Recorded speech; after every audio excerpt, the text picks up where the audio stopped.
nakapagtataka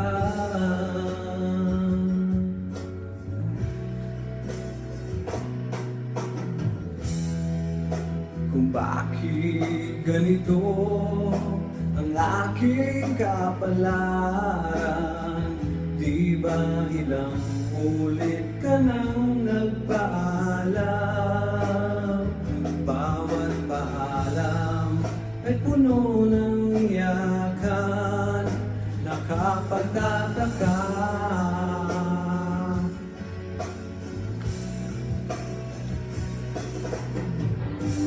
Di ka ba napapagod? Di kaya'y nagsasawa sa ating mga tampuhan, walang hanggang katapusan. Napahid ng mga luha, ang dami na puso'y tigang, wala nang maibubuga, wala na akong maramdaman.